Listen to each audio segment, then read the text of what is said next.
네, 이재식 국어학원의 예비 중2가 되신 것을 진심으로 환영합니다.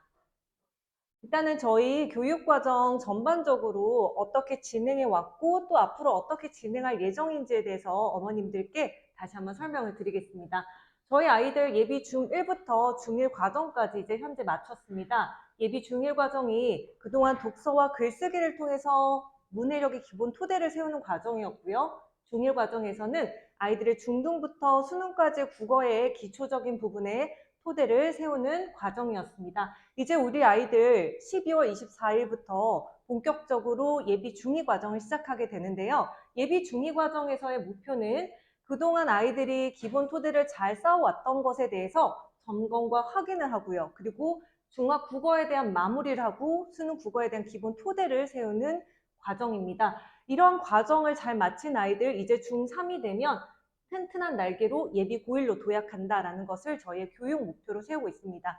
특히 우리 아이들 같은 경우에는 사실 고교 학점제 첫 세대라고 할 수 있는데요. 그에 따라서 이제 내년에 예비 중3 과정이 되었을 때 예비 고1을 준비하기 위한 교육 과정에서도 약간의 변화가 있고요. 그러한 부분들에 대해서도 저희가 철저하게 준비하고 있습니다.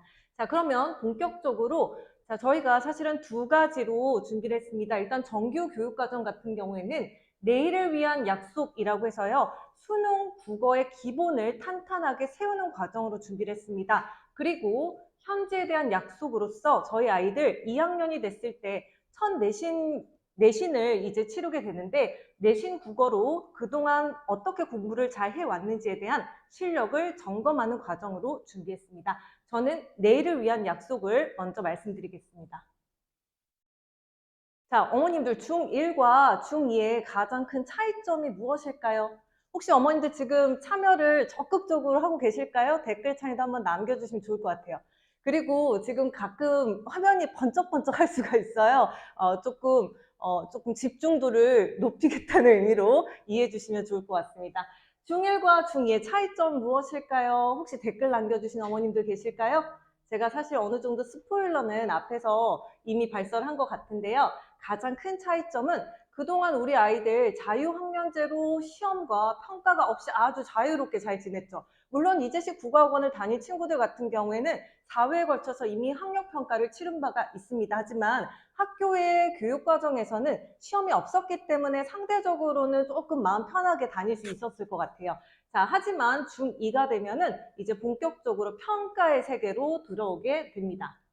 자, 그러면은 어떤 방식으로 학교에서는 평가를 하고 있는지 알아야 되겠죠. 일단은 저희가 모든 학교를 다 설명을 드리기가 어려워서 이 청라 지역의 가장 대표적인 중학교인 청라중학교와 청남중학교를 한번 보도록 하겠습니다.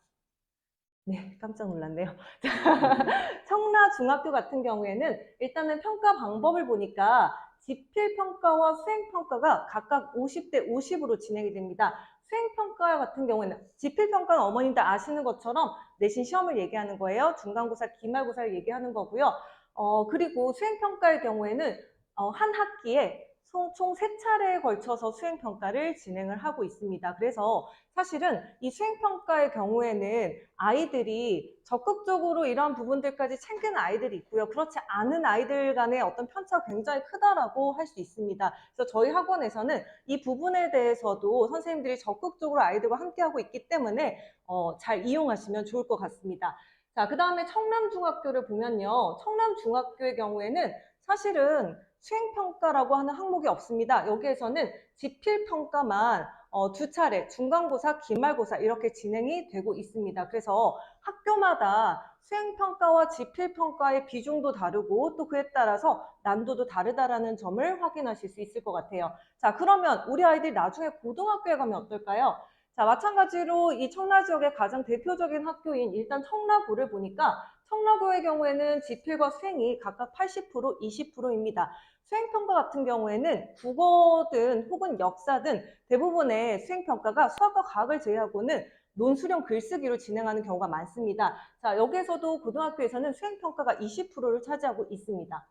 초음고도 마찬가지입니다. 지필평가와 수행평가가 각각 80대 20으로 구성이 되어 있어요. 그런데 모든 고등학교들이 똑같지는 않고요. 고등학교마다 이 지필과 수행평가의 비중은 달라질 수 있기 때문에 사실은 우리 아이들의 경우에는 집필만 완벽하게, 수행만 완벽하게 준비해서는 안 된다라는 거, 이 두 가지를 동시에 진행해야 된다라는 거, 이 부분을 강조드리고 싶습니다. 네, 그렇다면 우리 아이들이 이제 중학교 2학년이 되면은 무엇을 배우게 될지 한번 살펴보도록 하겠습니다. 저희 학원에 다니는 아이들 대부분이 대표적인 어떤 출판사가 천재노와 천재박과 그리고 지학사입니다. 물론 이제 비상도 있고요. 자, 일단은 이 세 개 출판사를 중심으로 한번 살펴보니까 천재노의 경우에는 2학기 1단원에서 문학, 시를 배우고요. 소설을 배우고요. 그 다음에 2단원과 4단원에서는 각각 설명문과 매체에 대한 내용, 그리고 3단원에서는 담화와 정확한 발음과 표기라고 하는 문법 단원을 배우고 있습니다. 2학기에도 마찬가지로 1단원에서는 시와 소설을 배우고요. 3단원에서는 문법 한글과 창제를 배우고요. 2단원과 4단원은 각각 설명문과 또 여기에서는 시나리오를 배우고 있습니다. 천재박의 경우에도 보니까 일단은 1단원에서는 시와 소설 그리고 4단원에서도 소설이 나오고요. 그 다음에 3단원에서 문법 그리고 2단원에서 설명문이 나옵니다. 사실 1학기와 2학기 모두 단원에서 순서만 다를 뿐이지 우리 아이들이 공통적으로 배우고 있는 내용이 시와 소설 그리고 설명문, 매체와 관련된 글 그리고 문법 단원이라고 할 수 있습니다. 지학사도 마찬가지입니다.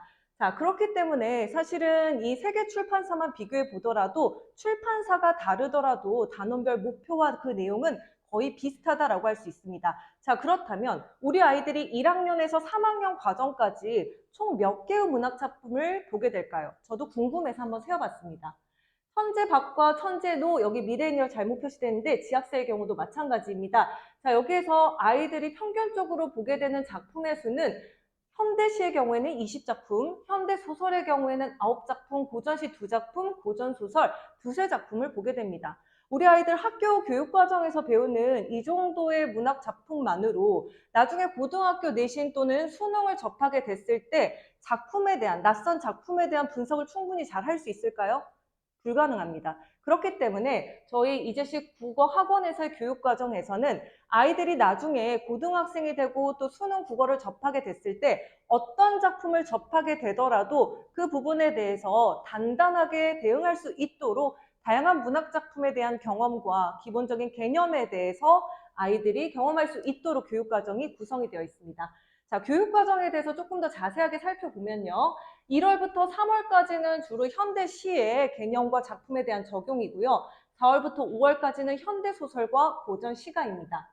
문법의 경우에는 1월부터 3월까지 우리 아이들이 2학년이 되었을 때 배우게 될 문법을 저희는 학교에 들어가기 전에 선행을 하고요.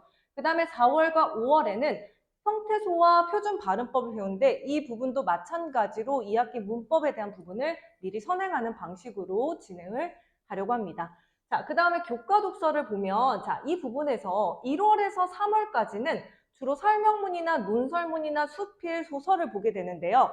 3월 달을 보시면 여기서 수행평가 대비 2학년이라고 되어 있습니다. 그렇기 때문에 사실은 1월에서 3월까지는 우리 아이들이 2학년이 되기 전에 학교에서 거의 공통으로 진행하는 수행평가와 관련된 내용을 교과 독서에서 다루게 되고 이 부분에 대해서 실전처럼 연습하는 커리큘럼으로 구성이 되어 있습니다.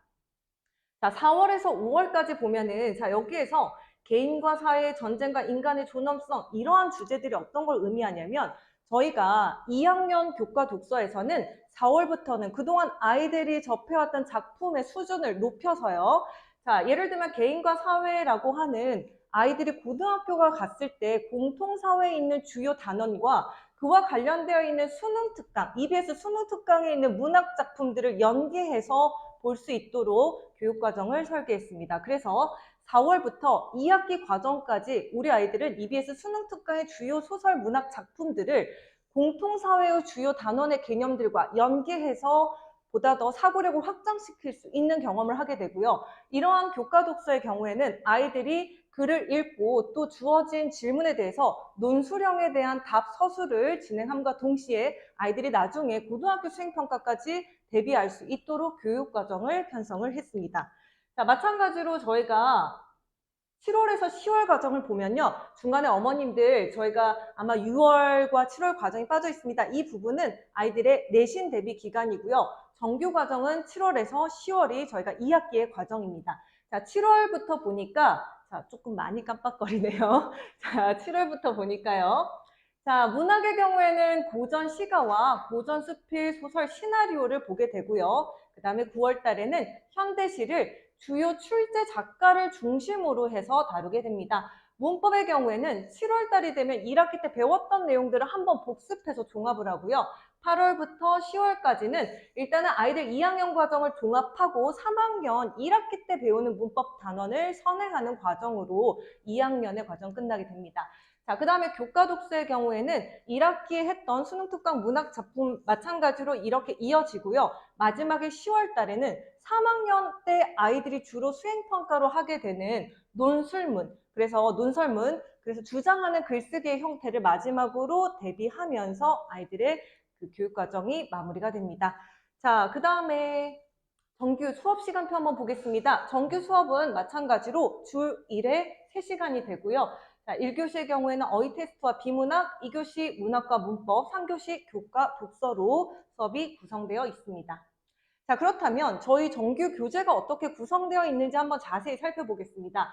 자, 문학의 경우에는 맨 처음에 아이들 개념에 대해서 설명을 하고요. 자, 그 다음에 아이들 이 개념을 적용해서 작품을 보게 되고요. 이 내용에 대해서 정확하게 숙지하고 있는지에 대해서 암기 테스트를 진행합니다. 문법의 경우에도 개념과 문제 적용 그리고 암기 테스트로 구성이 되어 있고요. 비문학의 경우에는 지문을 읽고 지문에 대한 문단 요지를 작성하고 그리고 나서 문제풀이로 되어 있습니다. 사실 저희가 비문학의 경우에는 매 주마다 인문, 사회, 과학, 기술, 예술 영역을 돌아가면서 보게 되는데요.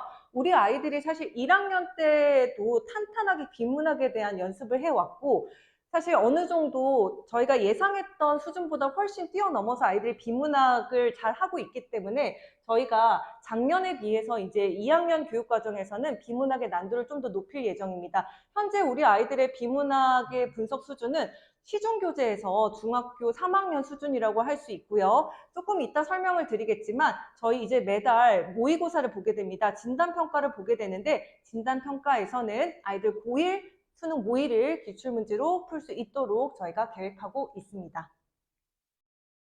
교과 독서입니다. 교과 독서의 경우에는 긴 글의 경우에는 아이들이 미리 읽어와야 하고요. 미리 읽어온 내용을 바탕으로 수업 시간에는 짧은 논술형 글쓰기를 아이들에게 쓰도록 하고요. 선생님이 이 부분에 대해서 정리를 해줍니다. 그리고 나서 이와 관련되어 있는 배경 지식을 한 번 더 읽고 나서 아이들 개요 작성하고 긴 글의 경우에는 원고지에 쓰도록 하는데요. 이렇게 원고지에 쓴 내용의 경우에는 선생님들이 서면 첨삭을 통해서 다시 한번 피드백을 전달합니다. 워크북의 경우에는 매 주차 아이들이 배웠던 문학과 문법과 비문학의 내용들을 집에서도 아이들이 다시 학습할 수 있게끔 이렇게 복습하는 과정으로서 구성이 되어 있습니다. 자, 이렇게 실제로 아이들이 해온 내용입니다. 매 주차에 배웠던 내용을 서머리를 통해서 이렇게 내용 정리를 하고요. 그리고 나서 비문학의 경우에도 아이들이 직접 이렇게 문단의 요지를 작성해오고 문제를 푸는데 집에서 이미 푼 문제에 대해서 사실 이제 저희가 워크북을 수업 시간이 시작하면 다 걷습니다. 그리고 나서 아이들이 풀어온 문제들을 선생님이, 조교 선생님이 채점을 하고요. 채점한 내용을 아이들에게 다시 전달을 하면 아이들이 그 주차에 다시 한번 오답을 정리해 오도록 이렇게 구성을 하고 있습니다.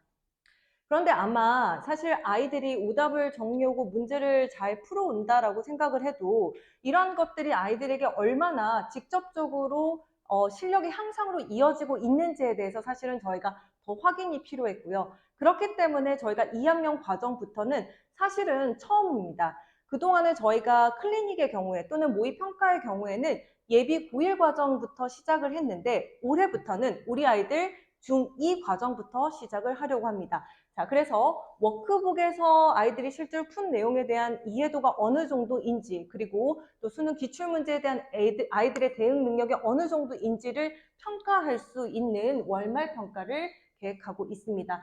자, 그래서 진단평가에서는 문학의 경우에는 아이들이 배웠던 내용을 중심으로 내신형 그리고 아이들이 작품에 대해서 낯선 작품에 대해서도 적응을 할 수 있는지를 평가할 수 있는 수능형 문제 그리고 아이들이 배운 내용을 기반으로 하는 문법 그리고 나서 비문학의 경우에는 낯선 지문으로 이렇게 출제가 돼서 총 25문항을 아이들이 매달 풀도록 계획하고 있습니다. 그리고 이러한 문제풀이를 하고 나서 1대1 클리닉을 진행하려고 하는데요.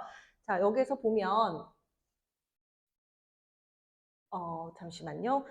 여기에서 제가 말로 설명을 드리겠습니다. 그래서 클리닉의 경우에는 일단 50분은 아이들이 문제풀이를 진행을 하고요. 그리고 30분은 선생님이 해설 강의를 진행하고요. 그리고 나서 아이들 1대1 질의응답을 진행하고 마지막 10분 동안은 아이들이 워크북을 어떻게 잘 해왔는지에 대해서 평가하는 내용으로 구성을 하고 있습니다. 자, 이렇게 매달 진행하는 진단평가와 클리닉을 통해서 그동안 우리 아이의 학습 능력이 어느 정도였는지를 조금 더 객관적으로 살펴볼 수 있도록 진행하려고 합니다.